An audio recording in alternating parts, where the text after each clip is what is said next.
So let's get started with Vengeance. To my surprise, this show is only a few days away. I guess that's what happens when you have so many pay-per-views in such a short span of time that people don't know whether they're coming or going, but I digress. As always, we love interacting with listeners to the show, so give us your feedback on the show and let us know your predictions for Vengeance. On to the first match we'll be previewing. Let's just go ahead and get this one out of the way first.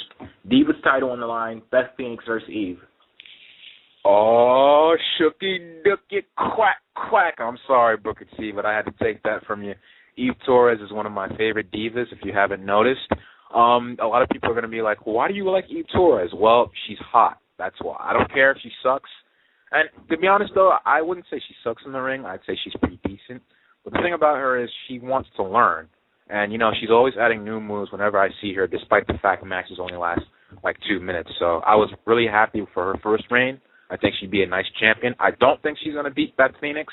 But then again, Beth Phoenix's title reign is meaningless since it took her like 3 or 4 tries to win it. But I'm going to say that Beth is going to retain.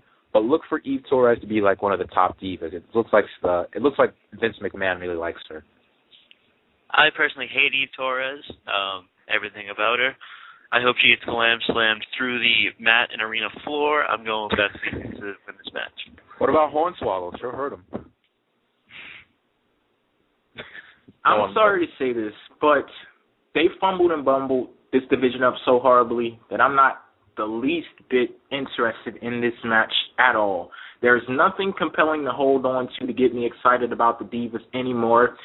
The only thing that they've been giving us recently is this whole aggressive Kelly, and even though that's an epic fail, which it is, she's the only one they're giving material to and putting effort into, and she's not even in the match. I see Beth winning, but I also see this Divas division heading nowhere fast. Yeah, it's unfortunate. They got a lot of talented girls, but they're either in FCW or they're jobbing, like AJ. AJ Lee, she's a fantastic wrestler. I don't know if you've ever seen her fight, but definitely look towards the I want you to look at the NXT match between AJ Lee and Naomi. Probably the best Divas match I've seen this decade. And what are they doing? Either jobbing or doing some stupid storylines in FCW. The problem with the WWE Divas division is it's not too hard to fix. You just have to put out girls who really who love what they're doing. It really shows. And I don't know about you guys, but I love me some Latinas. So AJ Lee, she's pretty popular around some of the guys. She's not a bad-looking girl, and she can fight. I would say that if they can use these girls, just find girls who are good-looking, but at the same time, they love wrestling. They know how to fight. That's what's going to get the interest back into the Divas division. Well, if you would ask Gail Kim, I guess, featuring divas who can actually go in the ring is not something that WWE is too interested in. So that's a big issue right there. But I can't see why would they continue to have this division there and they constantly, stifle like their ability to grow, for their ability to actually put on good matches and be interesting. Like, I don't understand what's the point of having divas there. Okay, they look good and everything, but they're supposed to be wrestlers also. They're supposed to be competitors. And I'm not trying to take anything away from the divas because I do think that some of them are highly talented and they put a lot of great effort into what they do, like you were talking about Eve. I can see her putting in effort, but with Eve, for me, she needs to round out her entire game. Like, I can tell that she tries to add new moves to her moveset or whatever, but her entire game is kind of, like, shaky to me. So yeah. I can see the point. Well, like I said, I see Beth winning this match, but I'm not too interested in this feud or the Divas division as a whole. Next up, non-title match between Randy Orton and the Intercontinental Champion, Cody Rhodes. Keyword non-title. That's the stupidest thing I've ever heard in my entire life. You're supposed to bring prestige back to the Intercontinental title. The way to do that is to make it seem like Randy Orton wants it. I'm going to pick Randy Orton because I feel as though maybe they didn't put the title on the line because they don't want Randy Orton to have it and they want him to win the match. So I'm going to go with Randy Orton in this one. WWE, you always have to crush my dreams. I think Cody Rhodes, he's a great character, but as of right now, I'm not really digging his title reign. Now, hear me out on this one. Tell me, who noteworthy has Cody Rhodes defeated in his title reign? Now, when I was younger, I used to say that it doesn't matter who the person beats. It depends on how long the guy holds it. But it also does, now I'm older, I realize it does matter, you know? Whoever you fight, I want to make sure that I'm attached to the storyline. You know what I mean? I see a lot of people, they're starting to boo Cody Rhodes. You know, he's starting to get heat, but at the same time, it's not as much as it could be. You know how upset people would be if Cody Rhodes were to savagely beat Randy Orton for the title? You know, it'd make his reign much more important. I'd actually feel like, man, what if Cody Rhodes loses the belt to Randy Orton? You know, it makes me feel more for the belt. But Cody Rhodes, he hasn't really beaten anyone noteworthy. He has beaten Ezekiel Jackson, but he's not really doing anything right now. And I think he's beaten John Morrison, but he's not really in a good position right now. More on that later. So other than that, you know, he really hasn't had a fantastic reign, as people are saying, at least in my opinion. Cody Rhodes, the character, is great. Cody Rhodes, the champion, that leaves a lot to be desired. You guys just talked about it. He hasn't really had those meaningful victories over anybody, really. Like the whole thing with Ted DiBiase, that was just an end to a means, a way to, you know, start up the feud with him and DiBiase and then move on to something else, and that's exactly what they did after just one match. And then the whole thing with John Morrison, you can't even really take that one seriously. I mean, the dude wasn't even in his wrestling gear. So I would like to see some meaning be put behind those words that Cody Rhodes was saying when he brought out that, you know, classic Intercontinental Championship design, because it's not just enough to go out there cutting promos and say, hey, I want to bring back prestige to this championship. What are you going to do to bring prestige back to that championship? So I don't think that they're doing that right now with Randy Orton, because this match is a non-title match. But I have to say, I have been enjoying this feud between these two. It's like they finally pulled the trigger on it and went full force with it now that Orton has moved on from Mark Henry, thankfully. But, you know, I have been enjoying it, especially since it's not so one-sided and all in Orton's favor. He had that vicious attack on Rhodes a few weeks ago, and Cody actually got some nice payback for it. They've given Cody some time to shine, and I'm hoping that it continues on through Vengeance. I expect this to be a good match. I could go with the safe choice of Orton winning, but I don't see him straight up pinning Cody Rhodes. Maybe it's because I don't want him to straight up pin Cody Rhodes, but, you know, I can see this match ending in a disqualification or something in favor of Orton. But, you know, I'm a bit of a rebel, or at least in this match. We'll talk about that a little later on. So I'll go with Rhodes. But win or lose, I'm hoping Cody has a star-making performance. Same here.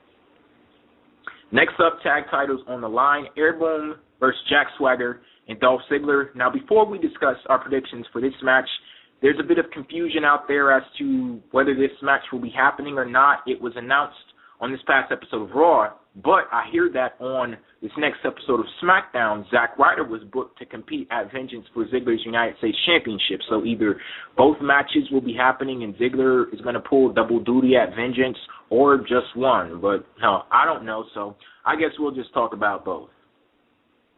Oh, if anything, I guess Dolph Ziggler was going to get the Miz push. If you notice, last year I believe it was, or the year before, he was United States champion and unified tag team champion. So I guess he's going to have a lot of belts on him. I see Zack Ryder as a future U.S. champion, but I'm not sure if he's like in the WWE's agenda right now. I'm really liking Dolph Ziggler, and I'm sure they like him even more. So I don't think the tag team match is going to be anything too decent. They're going to obviously keep it short so Dolph doesn't hurt himself before the match. But you know, I'm liking where Dolph is going right now. I don't think he fits into the main event picture just yet. I know John Cena, you know, more than likely he's going to lose this match so Del Rio can go on to Punk. But if Punk, I'm starting to think that, you know, Punk is going to go back and forth with Del Rio. So for Dolph Ziggler, he's just going to have to hold on a little bit more, and that's why he's probably going to win the tag team titles. I'm picking Airboom to keep the tag team titles. I could definitely see them doing the whole Kofi gets the Trouble in Paradise and Ryder comes down and picks the scraps. I could see them doing that, but I think Airboom's holding on to those belts for a little while longer.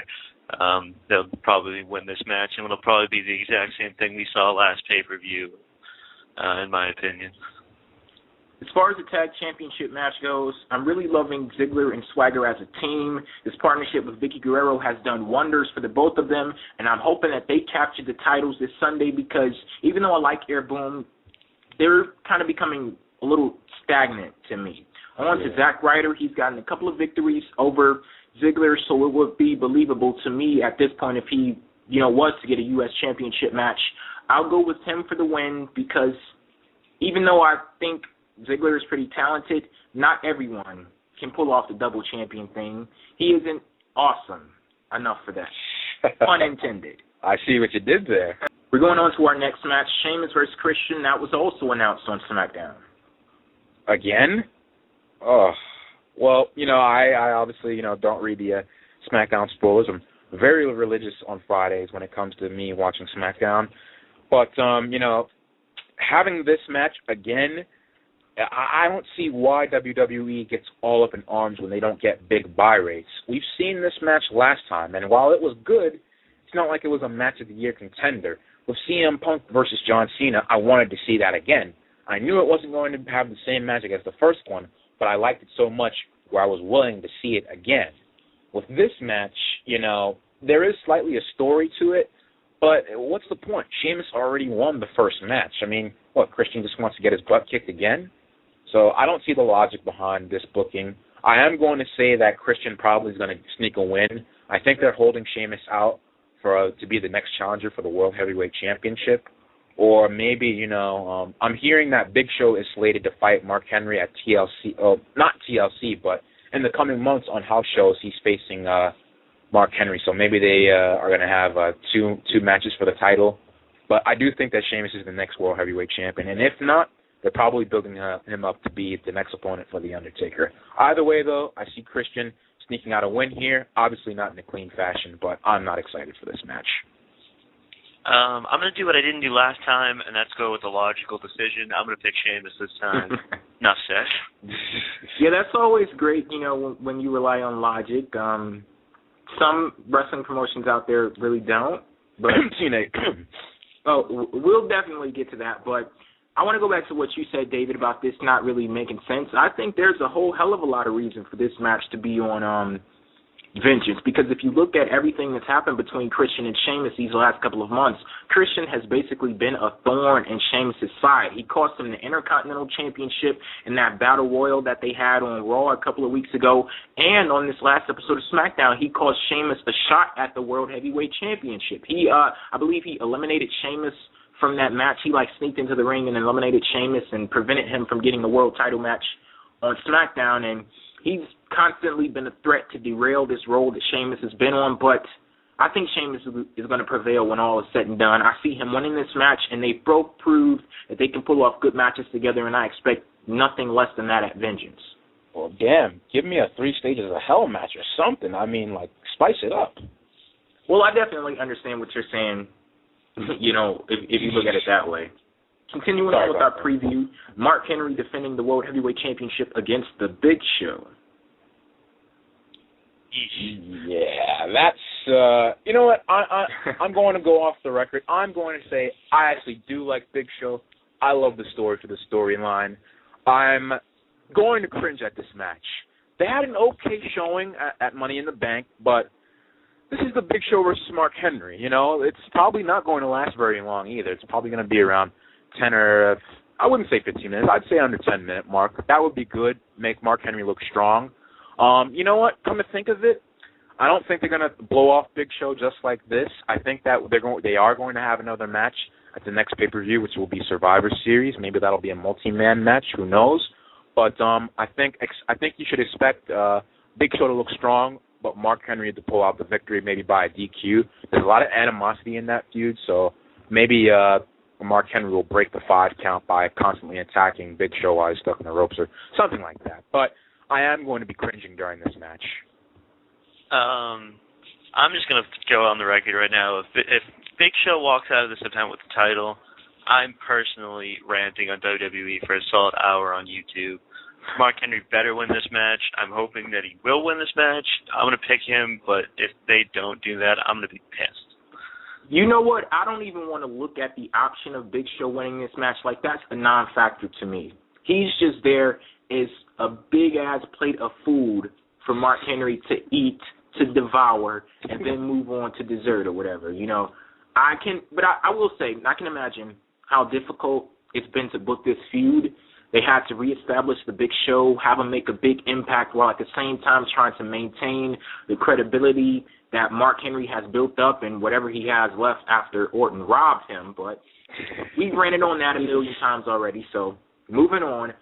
They've done an adequate job of maintaining that balance. As much as I want Mark Henry to completely mow down any and everybody who steps in his way, there has to be someone who provides him with a challenge. Big Show did exactly that when he laid out Henry on SmackDown a few weeks ago. That accomplished what it needed to. Now it's time to move the spotlight back to Henry. He is unquestionably going to win this match, but I'm not expecting much from it. Even though I enjoy Mark Henry on this run and Big Show, I from time to time I do enjoy his matches, but the sad fact is there is only so much that these two guys can do in the ring one-on-one. If Big Show pulls out a 450 splash, I will personally fly over to wherever he lives, find out where he lives, and kiss his feet. Yeah, we're going to move on. Next match, please. Next up, we're going to discuss the WWE Championship match. It's on the line with Alberto Del Rio versus perennial contender John Cena in a last man standing match. Let me ask you something. How is it that John Cena gets to choose the match after mercilessly beating Alberto Del Rio? I know he is a heel. Apparently he's a heel. They really haven't enforced it. But how is it that John Cena can beat the crap out of him and say, oh, it's going to be a last man standing match? It's not like he's holding the belt. He's getting a rematch. I don't understand. With the stipulation on it. I don't understand how. Maybe they wanted to spice up the pay-per-view, maybe make it not so generic. But I'm going to go with Alberto Del Rio on this one. Well, I'd like to. I would have thought that he would have retained at the last pay-per-view. But you know what? I'm just going to say Del Rio is going to win this. Don't expect him to make John Cena tap out. Obviously, he's probably going to use what he did to Punk, the enziguri kick. But this is going to be an average match probably. John Cena. I would hope that they keep John Cena safe before his Rock match. He can't do anything too crazy. So expect this to be maybe a 3 out of 5. Nothing more, but nothing less. I'm going to pick John Cena for this one. I do not see John Cena staying down for a 10 count. I really don't. I'm going to go with the whole maybe it was just because they were going to Mexico thing. I've yet to pick against John Cena. Since the show has started up again, I'm not going to do it here, so I'm picking John Cena.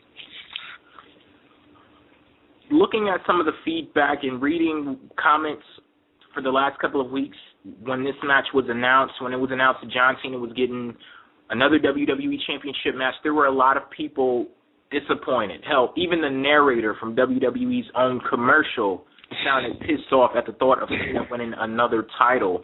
But to be completely honest, it does fit the storyline. Going back to Hell in a Cell, he was the champion, and he was literally locked out of the finish of the match. So the fate of his own title wasn't even in his hands. So the storyline-wise, it does make sense that he's getting a shot at the title. But then again, WWE has control over the storyline. They made the call for the match to end the way it did at Hell in a Cell, so they knew exactly what they were doing, and they knew exactly where it would lead. So that brings us to Vengeance. I can't necessarily say that the build-up to this match has been bad. I'm just kind of uninterested. The go-home show before the pay-per-view, you have two competitors in the world title match tagging with commentators, tagging with JR and Michael Cole. Then to make matters worse, the damn commentators get the finish in the match. Now, don't get me wrong. I love JR, but even he would agree with saying the focus should be on the wrestlers. Cena showed some fire after the match, and I always like that from Cena, but I have a hard time getting on board with this match. Maybe it has to do with the oversaturation of the pay-per-views, with them being so close together, and it's hard to give each match a special feel and, make the championship feel important. But, with this one, I'm just disconnected. And I'm going with the safe pick. I was a rebel earlier on in the night with saying that Cody Rhodes was going to win versus Randy Orton, but I'm going with Cena on this one. I'm not. Damn, I'm the odd man out. So we'll see. Because, to be completely honest, I never really keep track of my predictions. Like, I just throw them out there. Hell, by Saturday or Sunday, I may have completely different predictions. So I used to keep track of my predictions, but I'm confused as to whether or not the last pay-per-view was Night of Champions or Hell in a Cell. There's so many damn pay-per-views going by, Obama's already dumping all the money away. He may as well sign a bill that gives us free wrestling pay-per-views. Yeah, I guess that would guarantee re-election, but, we don't want to get too far into that. We're going to move on to the final match that we're going to be discussing. We have bitter rivals turned partners, Triple H and CM Punk versus The Miz and R-Truth. Wait a minute. Since when is CM Punk and Triple H bitter rivals? Yeah, damn, I wouldn't have noticed. I mean, the way he was talking to him the other night. Oh, can I have your jacket, sir? Oh, thanks. Yes. I'll give you a massage, Triple H. Yeah. I'm sorry. Watch yourself with that. I'm sorry. But, I'm not liking where CM Punk is going right now.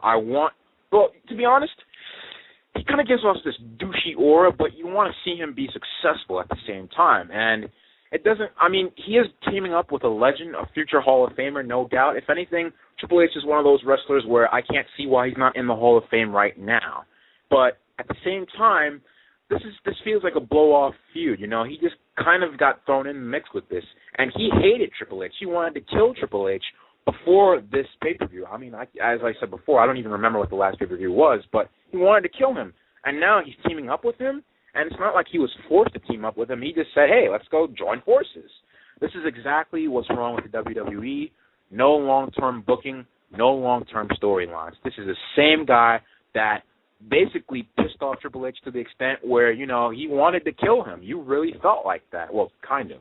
But, I'm just going to say it has CM Punk in it, it has Triple H in it, and it has The Miz and R-Truth in it. These are all four guys who know what they're doing in the ring. We're not supposed to expect a 5-star classic here, but I do expect some violence. And you know what? Maybe if we get lucky, we may see a little bit of blood. I doubt it, but there's always that chance. I'm really liking the storyline. I like how finally we have a high-profile feud that doesn't involve Cena, because what that ends up doing is it makes it so that now we're actually getting face reactions for the faces and heel reactions for the heels, which is something cool because Cena's always in the main events and the face doesn't get the face reaction. It kind of annoys me to a point. I think this match will be great. I definitely enjoy the storyline. I enjoy Miz and R-Truth. I'm going to pick Miz and R-Truth to get the win. I would like to see them pin Triple H, but I doubt it's happening. I can't help but be captivated by both of these teams. You have two members of my Fave 5 and CM Punk and The Miz, my favorite wrestler of all time, Triple H and R-Truth. R-Truth he's there. Always holding the black man down. But I will say lately, I've been really enjoying him and The Miz and Awesome Truth. It'll be interesting to see if WWE plays on any of the leftover bad feelings that Triple H and Punk may have for each other and whether that will affect the match or not, because a month ago, like you guys already talked about, they wanted to rip each other's faces off. Now they're all buddy cool and, oh, can I wear your blazer? So we'll see how things go in this match, but I am expecting it to be a pretty good match. I'm thinking maybe I feel the same way about this one as I did with Randy Orton and Cody Rhodes. I want to get the up-and-comers to win this match. Maybe they will because of some of that leftover aggression between Triple H and CM Punk. But when you have a team with so much power between those two people like Triple H and CM Punk, it's kind of hard to bet against them. And might I also say, you brought up a good point. At the same time, CM Punk's pay-per-view record is very bad.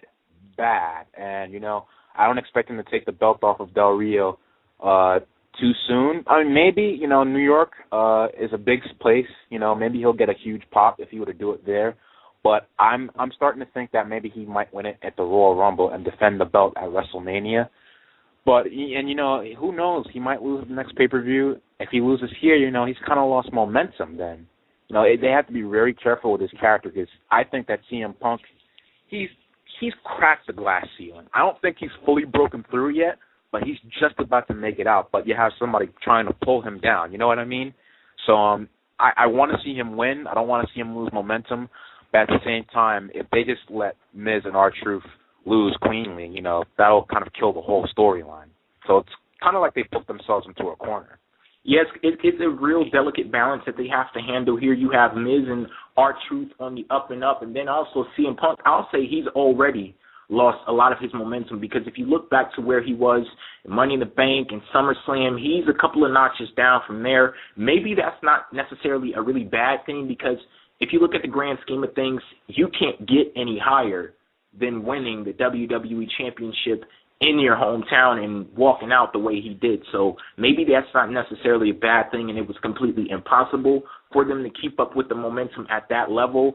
But, yeah, they have, you know, a question here as to whether they go with this. Do they want to, you know, put some momentum behind CM Punk, or do they want to continue to, you know, bring the Miz and R-Truth up? I would love to see the Miz and R-Truth be established as serious threats to Triple H and CM Punk, because if you go back a couple of months, you had R-Truth. He was in a match with John Cena for the WWE Championship on a pay-per-view, and after all of that work that they did to get, you know, to bring R-Truth up to that level, once you finally look at the match, John Cena treated him like a damn scrub.